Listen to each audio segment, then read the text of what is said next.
decía, mis amados hermanos, el tema que quiero compartirles en esta tarde es lo que todo cristiano debe saber y aprender de la vida de Judas Iscariote. Y tal vez el título de este sermón o de esta enseñanza sea un poco extraña. ¿Por qué le digo ello? Ya que podemos pensar de que no hay nada bueno que tengamos que aprender de Judas Iscariote, de que no hay nada relevante que nosotros podamos aprender pues de este traidor, si le podemos llamar, quien traicionó a Cristo. La Biblia también nos habla de que esta persona, Judas, fue tan hipócrita y tan falso que justificó la molestia dentro de su corazón con los otros discípulos al ver que María de Betania derramaba el perfume a los pies de Jesús, como lo vamos a ver en unos minutos. Falsificó, camufló su verdadera intención, su verdadera molestia, al justificar que ese dinero se podría haber dado a los pobres. Sin embargo, mis amados hermanos, nosotros en este tema que les acabo de mencionar encontramos algunas cosas muy relevantes. Encontramos cosas relevantes y cosas que todo cristiano debería de saber y debería de aprender de este hombre. La primera cosa que nosotros encontramos es la siguiente: es posible estar cerca de Jesús y a la vez estar lejos. O como lo dijo de otra manera el pastor Miguel Núñez, él dijo lo siguiente: hay una cosa peor que no ser cristiano, y es no serlo y creer que lo eres. Eso dijo el pastor Miguel Núñez. Así que la primera cosa que aprendemos en esta tarde es posible estar cerca de Jesús y a la vez estar muy lejos. Judas, mis amados hermanos, no amó a Jesús. Y eso queda marcado en la bendita palabra de Dios. Judas no amaba a Jesús. Judas prefirió las cosas terrenales. Prefirió las cosas terrenales como lo muestra su traición y sus robos. Por ejemplo, ahí en Juan capítulo 12, versículo 4 dice lo siguiente: cuando María derrama este perfume ahí a Cristo, y dice la Biblia, y dijo uno de sus discípulos, Judas Iscariote, hijo de Simón, el que le había de entregar, ¿por qué no fue este perfume vendido por 300 denarios y dado a los pobres? ¿Por qué este derroche, en otras palabras? Y cuando uno lo lee, uno podría pensar, bravo, bravo, esa es la clase de personas que necesitamos, esa es la clase de cristianos que nosotros necesitamos en la obra de Dios. Cristianos comprometidos, cristianos que aman a las demás personas, cristianos que son el buen samaritano, con un corazón noble, con un corazón que se preocupa. ¡Bravo! Esos son los cristianos que necesitamos. Pero seguimos leyendo el texto. Dice, pero dijo esto, no porque se cuidara a los pobres, sino porque era ladrón y tenía la bolsa y sustraía lo que se echaba ahí. Entonces, esa preocupación que Judas mostró por los pobres estaba en realidad, era una máscara, era una careta, un antifaz. Lo que verdaderamente escondía él en su corazón era la codicia. Porque el texto sagrado nos dice que él no se preocupaba por los pobres, sino que era ladrón. Es lo que dice la palabra de Dios. Usó a los pobres, él usó a los pobres como tapadera, escondiendo su verdadero interés. ¿Cuál es la verdadera adoración? La verdadera adoración la encontramos allá en Mateo capítulo 26, versículo 10. Usted lo puede buscar. Mateo 26, versículo 10 dice, y entendiéndolo, Jesús les dijo, ¿por qué molestáis a esta mujer? Pues ha hecho conmigo buena obra, porque siempre tendréis pobres con vosotros, pero a mí no siempre me tendréis. Porque al derramar este perfume sobre mi cuerpo, lo ha hecho a fin de prepararme para la sepultura. Sigue diciendo Cristo, de cierto os digo, que donde quiera que se predique este evangelio, en todo el mundo también se contará lo que ésta ha hecho para memoria de ella. ¿Se fija la diferencia? Era un perfume de alto valor. Dice que la casa se impregnó con esa fragancia. Pero a esta mujer no le importó el costo. Ella lo derramó por amor a Cristo. Por amor a Cristo. Qué tremendo, qué contraste, mis amados hermanos, nosotros podemos encontrar. Así que lo cierto es que Judas, lo cierto es que Judas no amaba a los pobres, no se interesaba, no se preocupaba por ellos. Es lo que nos dice la palabra. No amaba a Jesús y no amaba a Cristo, menos iba a amar a los pobres. No amaba a Jesús, no estaba interesado tampoco en lo que Cristo enseñaba, en lo que Cristo predicaba. ¿Qué quería Judas? Entonces, quería a Cristo como un medio para un fin personal y orgulloso. Y era por ello que era un seguidor de Cristo. Como muchos hoy en día que van detrás de Cristo por un interés personal y egoísta. Mis amados hermanos, Judas no estaba siguiendo al verdadero Cristo. Esa es una realidad. Judas no estaba siguiendo al verdadero Cristo que se revela en las Escrituras. Judas estaba siguiendo a un Cristo de su propia imaginación. Él estaba siguiendo al genio de la lámpara de Aladino. Aquel que le iba a hacer la vida más fácil, le iba a simplificar todas las cosas. Aquel que le iba a dar prosperidad. Jesús, hermanos, era para Judas simplemente un medio para lograr otro fin. De esa manera Judas miraba a Cristo.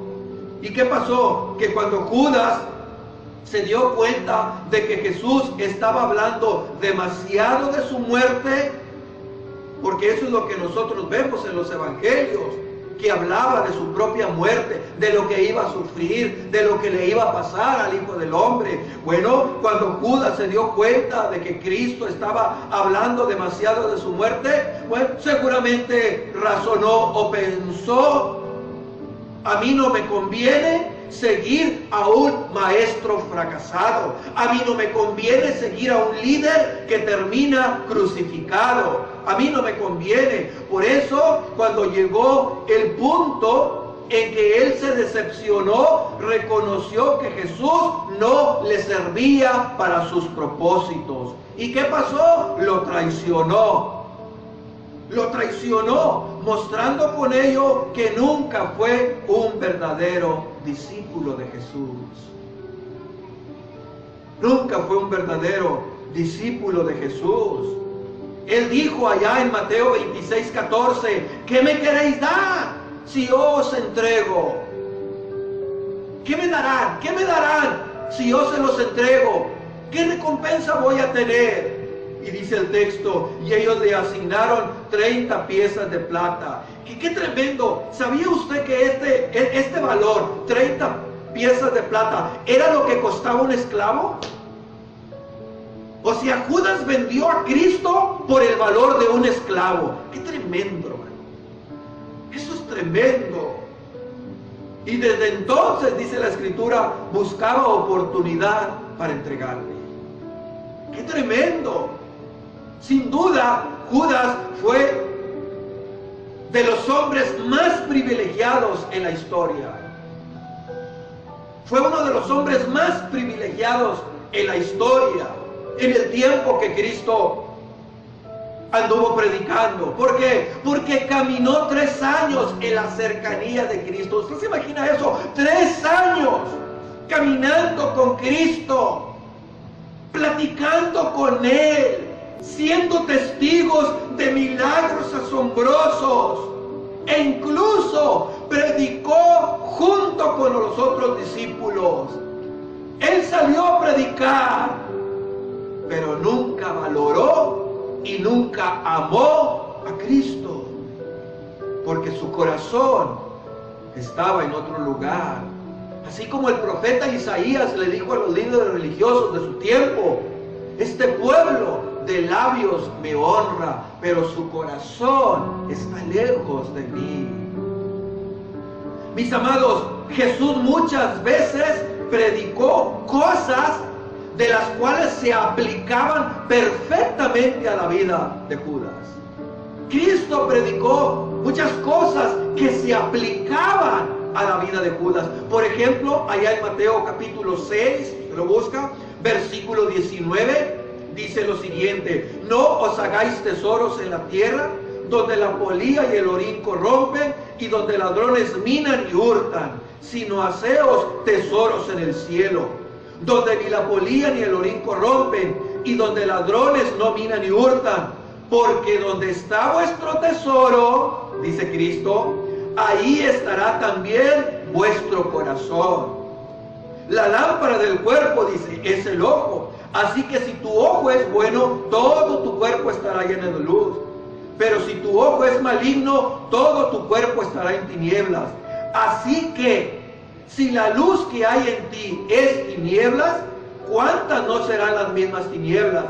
Ninguno puede servir a 2 señores, porque aborrecerá al uno y amará al otro, o estimará al uno y menospreciará al otro. No podéis servir a Dios y a las riquezas.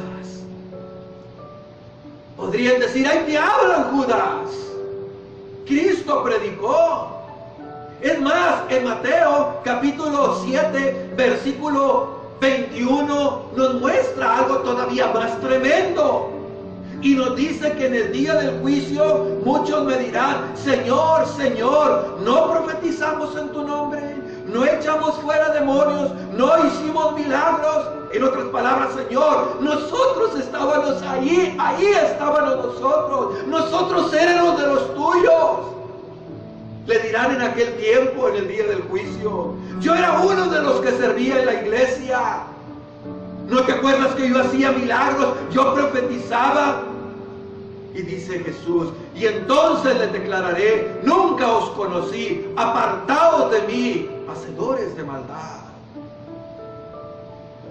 Hermano, esto es serio. Esto es serio, hermanos. Tan serio es que los evangelios identifican a Judas como uno de los 12. ¿Se da cuenta? Tan serio es que los evangelios identifican a Judas como uno de los 12. Alguien dijo: Judas realizó un acto de amor para llevar a cabo una misión de odio. ¡Wow! ¡Qué tremendo, mis amados! Ojalá se hablase más en nuestros púlpitos sobre esta verdad, de que es posible estar dentro de las 4 paredes de una congregación. Es posible tener un liderazgo dentro de la iglesia. Es posible hasta tener un éxito ministerial, un grandioso éxito, y aún así nunca formar parte de la verdadera iglesia de Cristo. Nunca ser un hijo o un siervo o un ministro de Dios y estar totalmente perdido, como lo fue Judas. Que se predicase más de esto, mis amados hermanos. La historia de Judas debe hacernos reflexionar. ¿Por qué? Porque tristemente, desgraciadamente, hermanos, tenemos hoy en día muchos Judas dentro del cristianismo, dentro de las iglesias. Y eso es terrible. Cristianos que quieren a Cristo como un simple fin para algo más. Lo buscan para algo más. Personas que aunque están cerca de la predicación, personas que están cerca escuchando las verdades de Dios, sus corazones están completamente lejos de Cristo,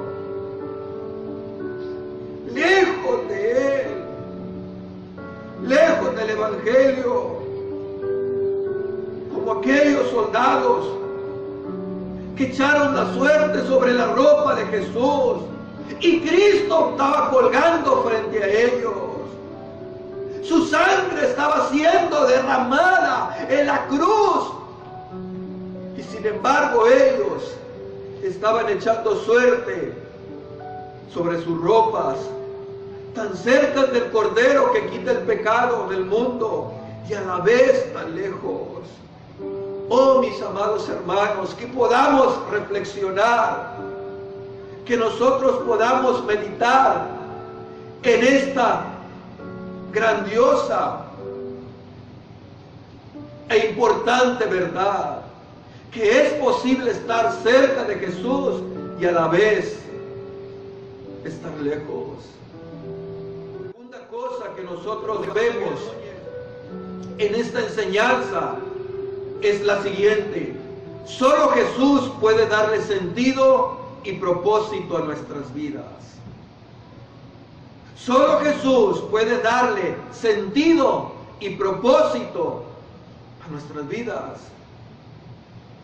Siglos antes de la venida de Cristo, Dios le habló al profeta Jeremías y le dijo allá en Jeremías capítulo 2, versículo 13: porque dos males ha hecho mi pueblo. ¿Cuáles fueron esos males? Me dejaron a mí. Y mire cómo se describe Dios: fuente de agua viva. ¿Y qué hicieron? Cavaron para sí cisternas rotas que no tienen agua. ¿Y qué dice la Biblia más atrás? Allá en la época del profeta Samuel, en el primer libro, capítulo 8, versículo 4. ¿Qué es lo que dice ahí la Biblia? Entonces los ancianos de Israel se juntaron y vinieron a Ramá para ver a Samuel. Y le dijeron: he aquí tú has envejecido y tus hijos no andan en tus caminos. Por tanto, constitúyenos ahora un rey que nos juzgue como tienen todas las naciones. Pero dice el verso 6, pero no agradó a Samuel esta palabra que dijeron: danos un rey que nos juzgue. Y Samuel oró a Jehová. Y el versículo 7 me enternece, hermanos. En verdad que me enternece. Y dijo Jehová a Samuel: oye la voz del pueblo en todo lo que te diga, porque no te han desechado a ti, sino a mí me han desechado, para que no reine sobre ellos. Qué tremendo. Qué tremendo. En el tiempo de Jeremías, dos cosas malas ha hecho mi pueblo. Me dejaron a mí fuente de agua viva y cavaron para ellos cisternas rotas que no retienen el agua. Porque solamente Cristo es fuente de agua viva. Y acá en Samuel, danos como tienen las demás naciones. No queremos que reine Dios en nuestras vidas. Queremos a otra persona. Qué tremendo, hermano. La pregunta es, ¿quién cambiaría un manantial de agua de vida por una cisterna rota que no retiene el agua? ¿Quién despreciaría un manantial de fuente de agua de vida por algo vacío, por algo que no satisface, por algo que no llena, por algo que no le trae propósito ni sentido a la vida? ¿Quién lo cambiaría? Pues la Biblia dice que fue este pueblo. No solo eso, hermano, dice que estaban rotas las cisternas. Así que el pueblo construyó cisternas religiosas para almacenar la verdad, pero no tenía valor alguno. Ellos quisieron disfrazar su vida con su religiosidad, con su caparazón religioso, con su moralismo. Pensaban que de esa manera les traería satisfacción a sus vidas y despreciaron a la fuente de agua de vida. Hermano, la esencia misma del mal es rechazar al Dios digno de toda nuestra adoración. La esencia misma del mal es rechazar a Dios digno de toda nuestra adoración. Tratar orgullosamente de llenar nuestras vidas con cosas que jamás podrán llenarlas, como por ejemplo bienes terrenales, dinero, fama, poder, un sistema religioso moralista y pietista, cualquier cosa pasajera que colocamos en lugar de Dios, cuando Dios mismo nos promete darnos el agua de vida. Tratar de hacer eso, de llenar nuestras vidas, de satisfacer nuestras vidas con todas estas cosas, es el equivalente a cavar cisternas rotas que no retienen el agua. Es tratar de vivir un cristianismo de apariencia. Judas representa perfectamente estos males de los que habló Jeremías. Él creyó que era mejor la pompa. Él creyó que era mejor tener un puesto en el gabinete de Cristo. Él pensó que la fama, ya se miraba a él como el tesorero de Cristo en el gobierno. Pero al final, hermano, nosotros vemos la historia. Luego vio el error que cometió. Pero ¿qué pasó? En vez de arrepentirse, decidió quitarse la vida. Porque eso es lo que dice la Biblia, que se quitó la vida. De Hechos capítulo 1, verso 17. Dice los apóstoles: Judas se encontraba entre los nuestros. Fíjese, se encontraba entre los nuestros y participaba en nuestro ministerio. Con el dinero que obtuvo por su crimen, Judas compró un terreno. Ahí cayó de cabeza y se reventó y se le salieron las vísceras. Así que él se quiso ahorcar, pero se quebró la rama y cayó en una roca y se mató. ¡Qué tremendo! Hermanos, Judas es un claro ejemplo de que en realidad nada sirve tener cosas materiales sin tener a Cristo. De nada sirve. De nada sirve, queridos hermanos. Mire, Carlos Spurgeon dijo lo siguiente: quien le sirve a Dios por dinero, le servirá al diablo por un mejor salario. Y de esos hay muchos ministros, desgraciadamente. Desgraciadamente, hermanos. Quien le sirve a Dios por dinero, le servirá al diablo por un mejor salario. Esto aplica a Judas y es una advertencia para todo el que aparentemente dice ser cristiano, pero le sirve a Dios por interés, o busca a Dios por interés. Es por eso que la palabra de Dios nos enseña allá en la primera carta del apóstol Pablo al joven Timoteo, capítulo 6, verso 9, porque los que quieren enriquecerse caen en tentación y lazo, y en muchas codicias necias y dañosas, que hunden a los hombres en destrucción y perdición, porque raíz de todos los males es el amor al dinero, el cual codiciando algunos se extraviaron de la verdad y fueron traspasados de muchos dolores. ¿Se da cuenta, mi amado hermano? ¿Qué nos enseña esto? Que solo Jesús puede darle sentido y propósito a nuestras vidas. Solo Cristo es el único, y a eso Él vino y murió en la cruz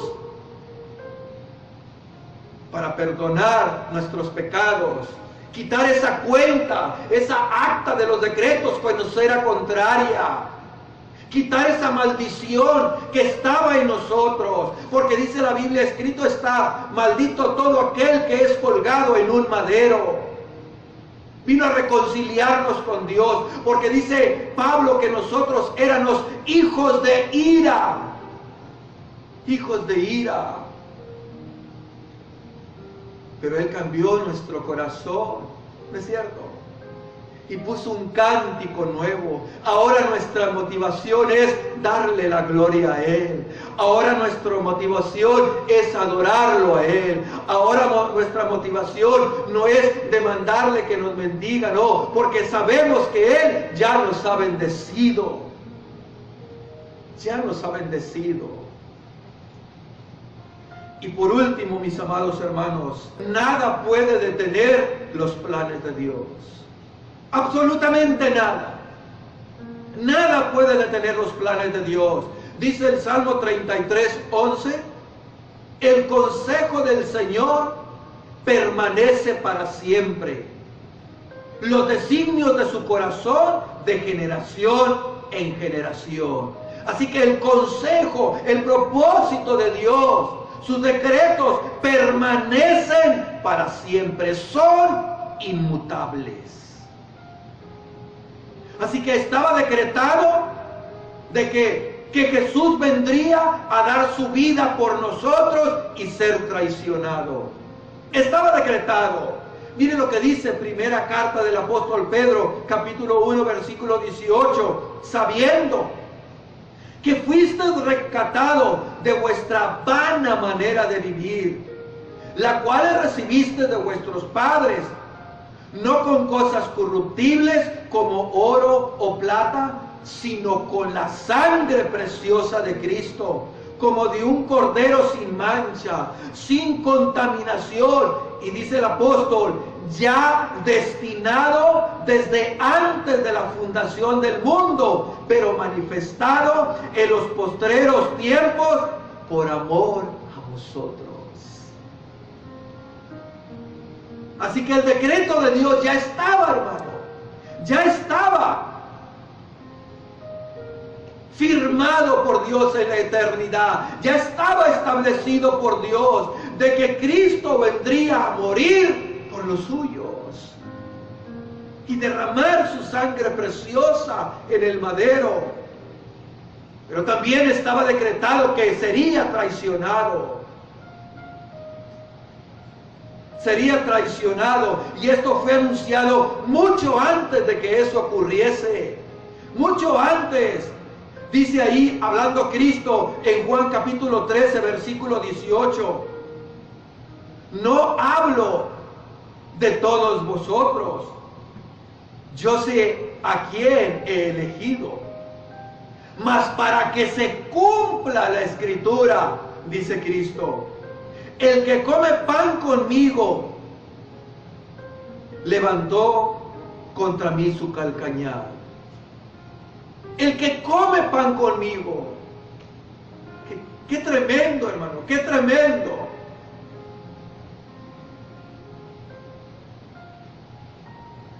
Dice Cristo, dice el texto, mas para que se cumpliese la escritura. ¿Cuál escritura? Bueno, lea el Salmo 41:9. ¿Qué dice el Salmo 41:9? Aquel hombre de mi paz, en quien yo confiaba, el que de mí comía, el que de mi pan comía, alzó contra mí el calcañar. ¿Se da cuenta? Y Mateo 27:9 dice: así se cumplió lo dicho por el profeta Jeremías, cuando dijo: y tomaron las 30 piezas de plata, precio del apreciado según su precio puesto por los hijos de Israel, y las dieron para el campo del alfarero, como me ordenó el Señor. Fue traicionado por el precio de un esclavo. Qué tremendo, mis amados hermanos. Sin embargo, ¿qué aprendemos de esto? ¿Qué aprendemos de esto, hermano? Sin embargo, Dios no obligó a Judas a que traicionara a Jesús. Dios no lo obligó. Dios no lo forzó. Hermanos, nosotros no somos títeres del decreto divino. No somos unos títeres. Tenemos voluntad. Cada uno de nosotros somos responsables por las decisiones que tomamos. Somos el resultado de nuestras propias decisiones. Así que no somos títeres del decreto divino. Dios no obligó a que Judas lo traicionara. Así que Judas actuó bajo su propia responsabilidad. Pero ¿qué pasó? Dios, hermano, que es tan grandioso, Él transformó esa traición para el bien que Él se había propuesto en la eternidad. ¿Se acuerda de la maldad de los hermanos de José? ¿Usted se acuerda lo que dice Génesis 37, de versículo 18 en adelante? De cómo trataron a José, de cómo lo echaron a una cisterna, de cómo lo vendieron y fue a parar a Egipto. ¿Y qué hizo Dios con la maldad de estos hombres? Dice Génesis 50:20, hablándole José a sus hermanos: vosotros pensasteis mal contra mí, mas Dios lo encaminó a bien. Dios lo transformó a bien para hacer lo que vemos hoy, para mantener en vida a mucho pueblo. ¿Se da cuenta? Dios usó la maldad de José para salvar, la maldad de los hermanos de José para salvar a una nación. Dios usó la maldad de los hermanos de José para salvar a toda una nación. ¿Y qué es lo que vemos en la muerte de Jesús? ¿Qué es lo que vemos en la traición de Judas? ¿Qué es lo que vemos en Pilato? ¿Qué es lo que vemos en los líderes del pueblo? ¿Qué es lo que vemos en toda esa gente que decían: crucifícalo, en toda esa maldad? Bueno, lea conmigo capítulo 4 de Hechos, versículo 27. ¿Qué es lo que dice la Biblia? Porque verdaderamente se unieron en esta ciudad contra tu santo Hijo Jesús, a quien ungiste, Herodes y Poncio Pilato, con los gentiles y el pueblo de Israel.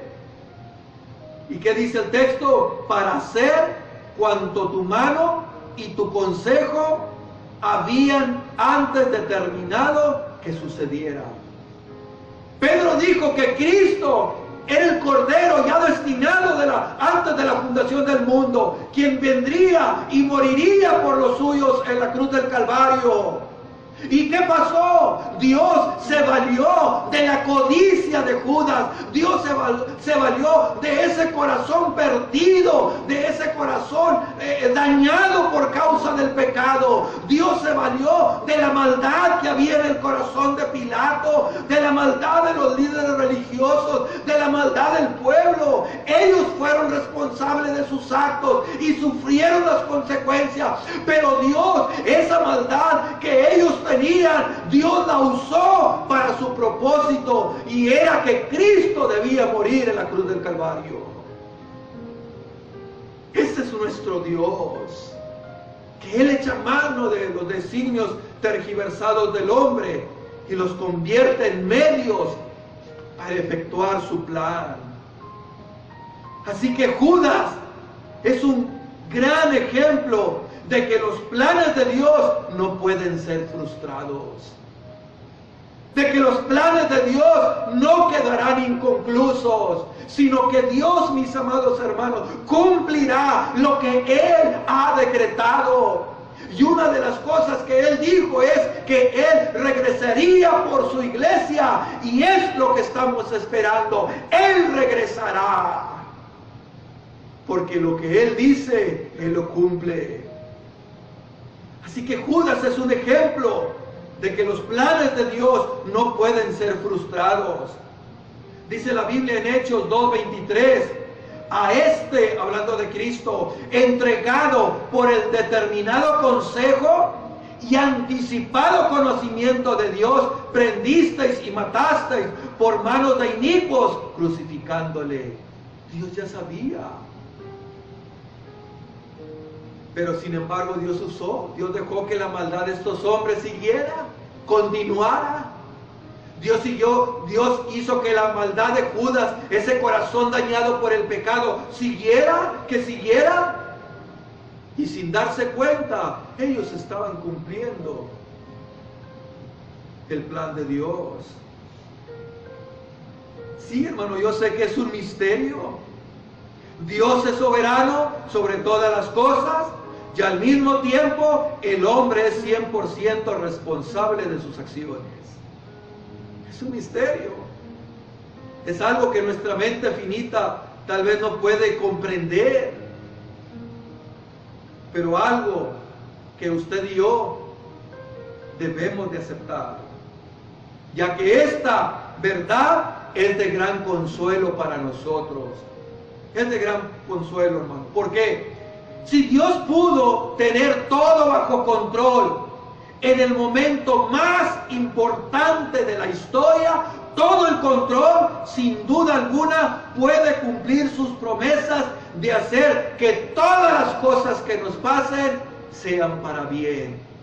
Aún lo que está sucediendo a nuestro alrededor, aún esta pandemia, aún esta crisis financiera, todo lo que suceda, como hijos de Dios que somos, dice la Biblia que Dios lo tornará para el bien de su amada iglesia. Qué hermoso es Dios. Alabado sea el nombre de Cristo. ¿Qué aprendemos, hermanos, de estas 3 lecciones sobre la vida de Judas Iscariote? En primer lugar, queda comprobado que se puede estar cerca de Jesús. Se puede estar cerca de Jesús domingo tras domingo, escuchar sermones, escuchar enseñanzas, inclusive predicar el Evangelio. Se puede estar cerca de Jesús y hacer todo esto y estar perdido. Y estar perdido. Qué tremendo, hermano. Estar completamente perdido. Que nosotros podamos reflexionar cómo está nuestro corazón, cómo está su corazón delante de Dios. Mis amados, Él nos conoce y Él sabe cuál es la motivación de su corazón. Dios sabe cuál es la motivación de mi corazón. Dios conoce, Dios sabe las intenciones, nuestros pensamientos. Todo está desnudo delante de Dios. Dice la Biblia que lo mismo le es las tinieblas que la luz. Así que podemos reflexionar, podemos pensar en esta primera lección, que queda comprobado que se puede estar cerca de Cristo, escuchar sus sermones domingo tras domingo, predicar el Evangelio, hacer cuanta actividad y estar perdido y lejos de toda ciudadanía. En segundo lugar, aprendemos que la única fuente de gozo y de felicidad se encuentra en Jesús, no en las posiciones terrenales. Se lo repito, la única fuente de gozo y felicidad se encuentra en Jesús, no en las posesiones terrenales. Judas pensó que estando en los gabinetes de Cristo, en ese reino que se imaginaba, eso le daría sentido a la vida. Pero se dio cuenta que no era así. Se dio cuenta que no era así. Y muchos hoy en día quieren llenar ese corazón, esa cisterna rota, llenarlas con placer, llenarlas con cosas materiales, de hecho con un moralismo y un activismo religioso. Quieren llenarlo porque han desechado a la fuente de agua viva y nunca podrán llenar ese corazón. Nunca podrán llenarlo, porque solamente Cristo lo puede llenar. Solamente Cristo puede traer gozo, paz al corazón. Pablo dijo, estando preso, sí, preso, allá en Filipenses, regocijaos en el Señor. Otra vez os digo, regocijaos. Y sé que tuvo momentos tristes, no lo dudo, pero siempre el gozo del Señor estuvo en su vida. Porque solo Dios puede darle sentido y propósito a nuestras vidas, amados hermanos. Solo Dios. Y tercero, Dios echa mano de los designios tergiversados del hombre y los convierte en medios para efectuar sus propósitos. Es decir, los decretos de Dios se van a cumplir. Nada, absolutamente nada va a impedir que Dios cumpla sus propósitos. Él nos salvó, Él nos selló.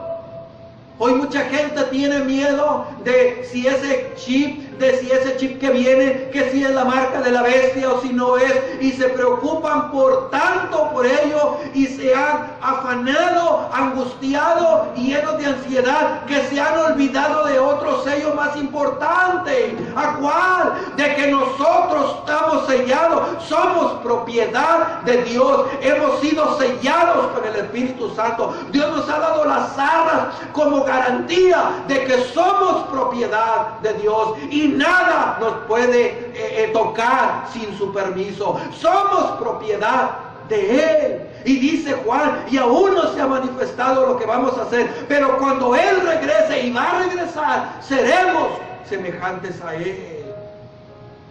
Así que si tú eres un verdadero hijo de Dios, no tienes por qué preocuparte de que si hay chip o no hay chip, de que si hay marca olvídate de eso. Tú eres propiedad de Cristo. Que se preocupe aquel que no lo es. Pero usted está sellado. Nuestro cuerpo es el templo del Espíritu Santo. Así que suceda lo que suceda, nada estorbará los propósitos de Dios. Ni los gobiernos, ni Satanás, ni cada líder mundial, nada ni nadie estorbará los propósitos de Dios. Y Él usará incluso la maldad para que se cumplan sus designios. Así que glorifique a Dios por esta verdad. Glorifique a Dios. Eso es lo que aprendemos, hermano. Vamos a orar por esta palabra. Amén. Ahí incline su rostro.